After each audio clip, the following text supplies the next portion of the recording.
Zovem se Aleksandar Srejić, ja sam roditelj i otac sedmogodišnjeg dečaka po imenu Marko Srejić. Naš Marko je rođen u redovnoj trudnoći bez ikakvih problema, na samom porođaju sa ocenom 9 od 9. Negde u drugom mesecu su počeli naši prvi problemi konkretno sa imunitetom, gde je naš Marko imao uzastopne bronhitise zbog kojih je na kraju morao biti primljen u dečiju bolnicu, gde je ležao mesec dana sa majkom, gde je opet u samoj bolnici imao 2 uzastopna bronhitisa, gde su nam tada lekari ukazali na probleme sa Markovim imunitetom, gde su nas upućivali na neke dalje ispitivanja. Te neki dalji problemi sa Markovim bronhitisima su se nastavili i u daljem nastavku života, do dana današnjeg isto tako. Marko je negde u daljem razvoju pokazivao neke normalne norme, imao je redovno je prohodao, redovno se sve odvijalo do jednog momenta kada smo primetili da naš Marko ima probleme u samom razvoju govora, koji otprilike nije bio na toj nekoj ravni kao kod njegovih samih vršnjaka. Zbog nekih problema koje smo u sistemu imali ovde i nemogućnosti da kroz sistem dođemo do defektologa i logopeda. Prve informacije koje smo saznali o karnozinu došle su iz udruženja roditelja dece sa problemima u razvoju koje smo mi roditelji oformili i da bi pokušali da ostvarimo neka prava za našu decu i mogućnosti što kroz sistem, što uopšte. Ta neka iskustva koje su nam roditelji pričali sa karnozinom, što iz samog udruženja, što koje smo posle gledali na internetu, su bili za nas malo začuđujuće. Sad zašto? Svi ti roditelji su bili oduševljeni, svi su bili govorili maltene da je karnozin jedno malo fenomenalno čudo koje ostvaruje neverovatne napretke po pitanju što razvoja govora, što mnogih drugih stvari.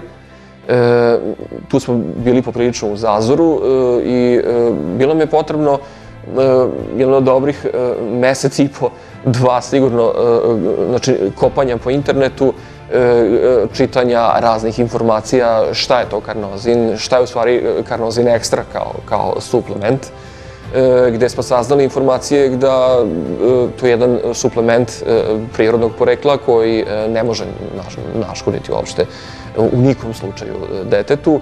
I skupljajući sve te neke informacije, saznali smo da je karnozin prosto bezopasan i da je jednostavno nema nikakvih kontraindikacija, reperkusija, niti bilo čega, da jednostavno ne možemo ništa izgubiti.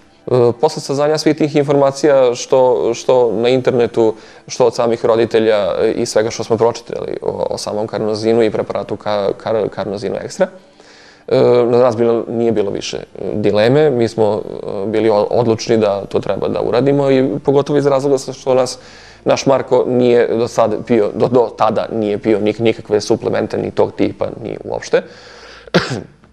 Tako da, odlaskom u Karnomed,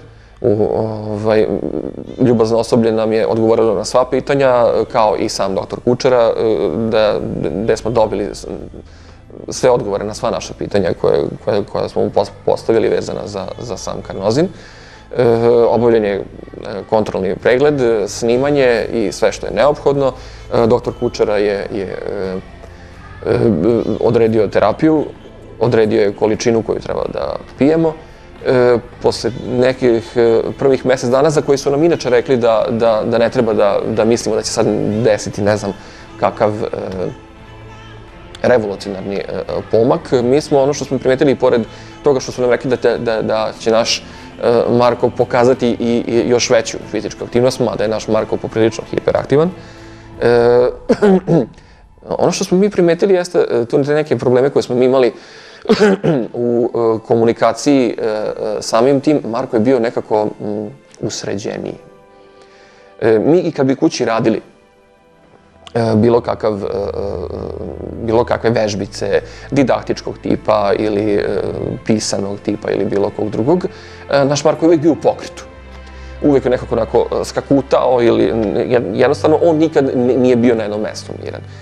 Ono što smo primetili posle prvih mesec dana jeste da je naš Marko nekako bio fokusiraniji, smireniji i pored toga što su nam rekli da će naš Marko biti aktivniji, naš Marko jeste bio aktivan, ali kad bi nešto radio, on bi bio fokusiran. I nije bilo više te neke aktivnosti, tog cupkanja, bez ikakvih problema. Drugo, taj neki kontakt očima koji do početka terapije karnozinom je uvijek bio vrlo, vrlo kratak. I što u vrtiću, što kroz kompletne sve te njegove godine, svi su nam ukazivali, svi stručnjaci su nam govorili, upravo su nam govorili da li taj kontakt očima je dugačak ili kratak, ili je gotovo uopšte ne postoji. Kod Marko je bio vrlo, vrlo kratak. Sada je odjednom postajao vrlo dug.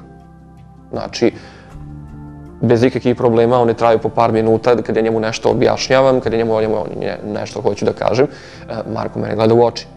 I prvi put, kad me tako prvi put pogledao tako dugo u oči, ja sam se malo onako iznenadio. I sve je to postojalo jednostavno svakodnevno. Ono najbitnije što je nama u prvom momentu čak i nije ni toliko bilo bitno, jer mi smo u celu tu priču krenuli zbog razvoja samog govora, jeste da naš Marko ima probleme sa noćnim mokrenjem i koji nam pravi jako velike probleme koje ne možete da zamislite. Znači, to su, mi smo kao roditelji, što se primećuje po mojim podočnjacima, ustajemo na svaka 2,5 sata, da ga nudimo da piški, što pravi strahovite probleme nama, jer smo strahovito iznureni, umorni. Naš Marko jednostavno i mora da ima redukciju kako pije vodu i koliko tečnosti unosi u toku dana. Mi smo odlazili kod urologa koji nam je predlagao određenu terapiju.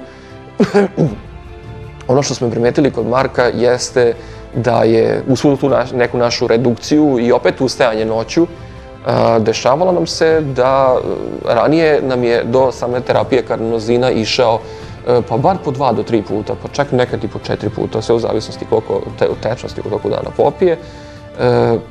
Dešavalo nam se da sada odjednom ide jednom ili nekad čak 2 puta. Ali čak i kad ide, dešavalo nam se da upravo te probleme u noćnom mokrenju jednostavno nisu postojali trenuci da on samo pusti. I onda mi ako i negde u periodu između naša 2 ustajanja ne uhvatimo, on je jednostavno samo mokar, gde je to pravilo opet velike probleme i po pitanju imuniteta koji je narušen kod njega, gde je česte su prehlade dolazile i bez obzira na imunitet, samo zbog toga zato što bi često ostajao mokar u toku noći dok bi mi primetili dok ga presvučemo i šta ja znam. Sada se dešavalo naš Marko, ja se probudim i onako kako bi rekao, kad mu dođe kraj već pred piškenje, on onako trese nogicama, ali ne pušta. I onda ja brže bolje njemu dam da piški, on piški, legne da spava. U prosjeku mi i sada imamo još uvek probleme sa noćnim mokrim i sad neka nam se dešava da nam se upiški, ali je to u daleko nižoj formi i količini koliko smo to ranije imali. Mi smo nekad imali po noću po 2 do 3 puta da nam se umokri u krevet i onda same prehlade, kao što go rekoh, već idu iza toga i sve to pravi jako velike probleme.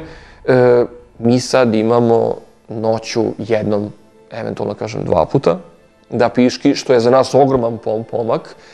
Ja jednostavno verujem da posle ovih prvih mesec dana terapije ovim tokom, ja verujem da će to sigurno ići i još bolje.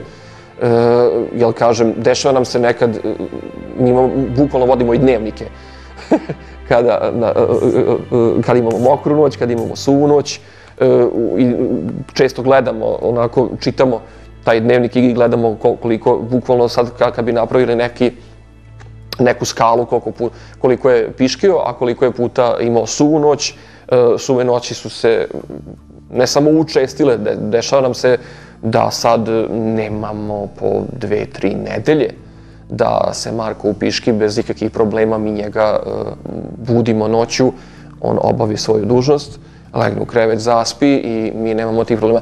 Opet kažem, bude i mokrih noći, ali opet kažem u daleko nižoj formi i jednostavno smo prezadovoljni sa tim zato što mi smo krenuli u celu priču sa karnozinom ekstra zbog razvoja govora, samim tim se sad i ovo pojavilo i mi smo oduševljeni sa samim tim. Nama je karnozin takođe pomogao i sa probleme koje smo imali stomačne, konkretno probleme kod našeg Marka, gde je on imao čvrste stolice, poprilično krupne stolice i dešavalo se po 2 do 3 dana da čak ne ide u toalet na veliku nuždu. Od kako smo počeli da pijemo karnozin, primetili smo da naš Marko ima redovne stolice. Nisu toliko više krupne i nisu toliko više čvrste. Bez ikakvih problema, vrlo... Tako da, bez ikakvih problema, te neke stvari, ne samo po pitanju mokrenja, nego po pitanju i samih po pitanju stolica, smo primetili da se stvari rešavaju jedna za drugom. Kao što sam već i rekao, zbog problema sa imunitetom koji imamo kod našeg Marka, preporukom doktora Kučare počeli smo da pijemo i pored karnozina ekstra, pijemo i ST imunokompleks, koji se pokazao otprilike već koji pijemo isto nekih meseci i po dana, gde smo primetili fenomenalne stvari. U kompletnom polugodištu smo odsustvovali za sada 1,5 nedelju dana, što je za nas dobro, sad u vrtiću je drugačija sredina, a u školi opet drugačija sredina, ali opet kažem, za nas je fenomenalna stvar, jer mi smo u vrtiću mnogo odsustvovali, a u školi smo imali 1,5 nedelju dana da je bio bolestan. Sve ostalo je bio u školi. Ono što bih ja hteo da jeste da na samom kraju cijele ove moje priče da sumiram za ovih nekih kratkih mesec i po dana koliko mi pijemo karnozin ekstra i ST imunokompleks, jeste da je naš Marko, ono što smo mi primetili, poboljšao mu se koncentracija, počeo je da se osamostaljuje, počeo je nekako da sazreva. Ono čemu se nismo ni nadali, nismo ni krenuli s celom smo priču, krenuli o razvoju govora, a samim tim nam se i samo noćno mokrenje sada proredilo i redukovalo. Ono što smo isto primetili jeste Markovi neki problemi sa stolicom koje je on imao, jesu se isto takođe se redukovali i poboljšali. Tako da, za ovih mesec i po dana ovo što sam naveo, ja mislim da, ne da je za nas jedno čudo, za nas je ako se nastavi, a mi verujemo da hoće, jer za ovih mesec i po dana ovako kako se odvija, ja verujem da će se i nastaviti, mi smo prezadovoljni.